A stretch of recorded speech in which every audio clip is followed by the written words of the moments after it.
Hi year 2, welcome to today's history lesson. So I'd like you please to write the date and skill into your book first of all.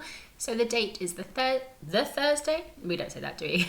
Thursday the 11th of February 2021, and your skill is to write questions to create a quiz. So pause the video and write that in now please. Okay. So today we are going to be writing our quiz about Pele, but first let's recap what we know about him. So last week we did a lot of fact finding about Pele, so we're quickly going to whiz through the information that we talked through last week. I know you had Miss Dallum with you last week. So if you would like to pause the video to read through it a little bit slower than I'm going to read through it, you can do. Of course, you can flick back to last week's video on the website if you would like to look back through that as well, and the resources are on that video, underneath that video, as well as the PDF for you to have a quick read through. Okay, so Pele's full name is Edson Arantes do Nascimento. Don't know if I said that right. If I didn't, I'm really sorry. He was born on the 23rd of December in 1940, so that's a long time ago now. He comes from Brazil and he grew up in a poor area of Sao Paulo. As a child, he couldn't afford a football. He usually played football with an old newspaper or a grapefruit instead of an actual ball. He was the son of a professional football player, but unfortunately his father suffered a knee injury and was no longer able to play. So Pele loved football, but his family didn't want him to become a football player because of what had happened to his dad. When Pele was young, he played football with some children and they teased him and called him Pele. To stop the ball, he used his hands instead of his feet, which obviously in football you're not supposed to do. So Pé means foot and Le means fool. So the name Pele literally means foot fool. And Edson never liked this name, but the more he protested, so the more he asked people not to call him that name, the more people called him Pele.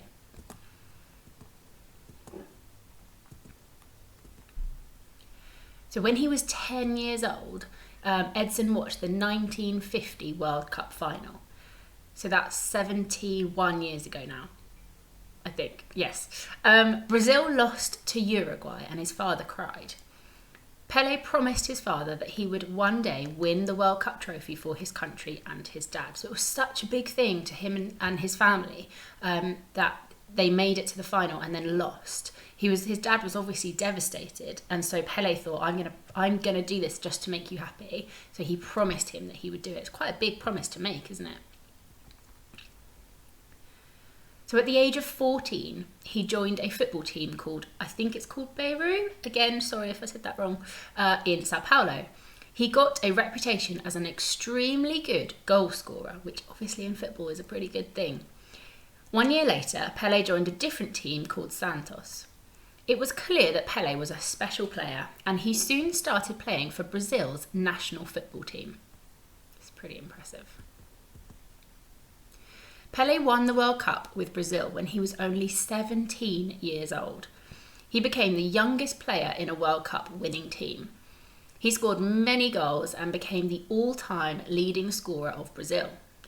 He led the Brazilian national team to titles in the 1958, 1962 and 1970 World Cups. It's quite an achievement, isn't it? Well, it's a huge achievement really, actually. In the late 1960s, Pele's team Santos went to Nigeria to play a match. So 1960, that was 60 years ago, 61 years ago, ish. There was a war in Nigeria at the time, but both sides agreed to stop the war for a couple of days so the people could see Pele play. That's how incredible he was, that people stopped a war just so they could go and see him. So Pele only used his hands to stop the ball one more time in his whole career. He was playing his final match when he suddenly handled the ball. The crowd was shocked, of course, because that's not what you're supposed to do in football, is it? Until they realised it was Edson's little joke. So because of his name Pele, because of the football nickname he got when he was a child, he was having a little joke with them, so it wasn't actually an accident, he'd done it on purpose. He is the only footballer to be a part of 3 World Cup winning teams. In 1999, so that's 22 years ago now, 22? Yeah, must be. He was voted, I don't know why that was so tricky for me. He was voted Football Player of the Century, and the International Olympic Committee named Pele the Athlete of the Century. So we know a century is 100 years, isn't it? So he was named Football Player of the Century and Athlete of the Century. So who is the best football player and best athlete in 100 years, according to these people?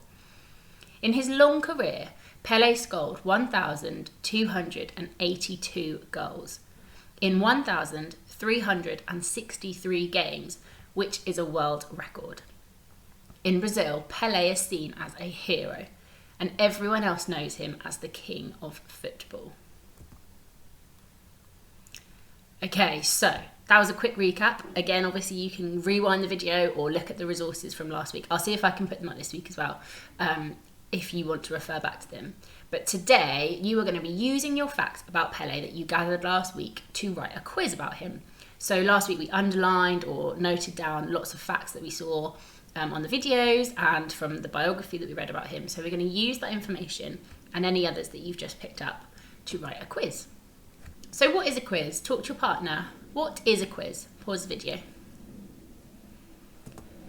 So a quiz is a set of questions that test your knowledge on a subject. So it might be 5 questions or it might be 55 questions. It doesn't matter, it's entirely up to you. I'd maybe suggest don't do 55 because you might be there all day. But it's entirely up to you how long you want to make your quiz today. So how would we turn the information that we learned about Pele to a question? And how do we write a question? What are the key things we need to remember? We talked about this a lot in English, about how we write a question. Pause the video and have a think. Okay, so we need to make sure that we use our question words, don't we? So we've got who, what, when, where, why, and how. And of course, we need to make sure we've got our question mark at the end of a question. So that's this one here. You all know what a question mark looks like. Don't know why I'm telling you that. Okay, so how many times did Pele win the World Cup? This is an example question. You don't actually need to answer that.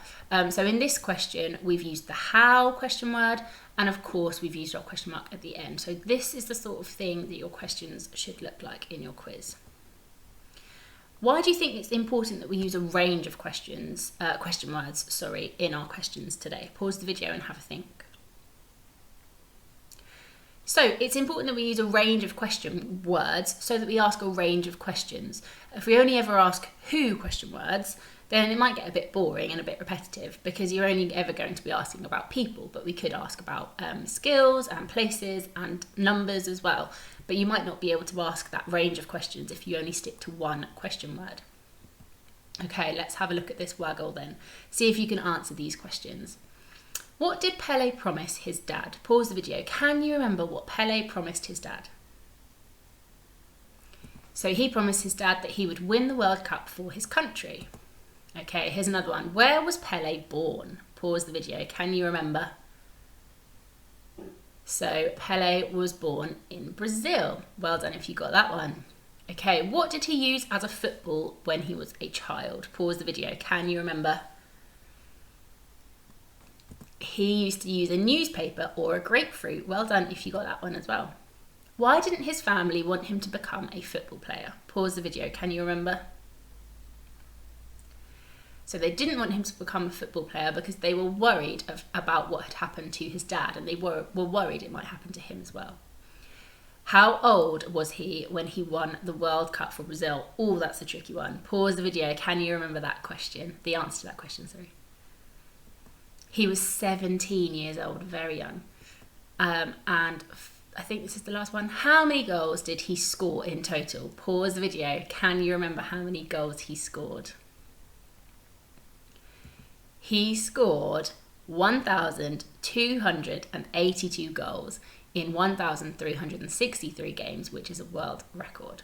Well done if you got all of those. They were tricky ones. So that's an example of some of the types of questions that you could use. So we've got our question words at the beginning and our question marks at the end. So now it's your turn. You're going to write your quiz into your book. So I'll leave the question words there for you to have a think about, and off you go. Pause the video, sorry.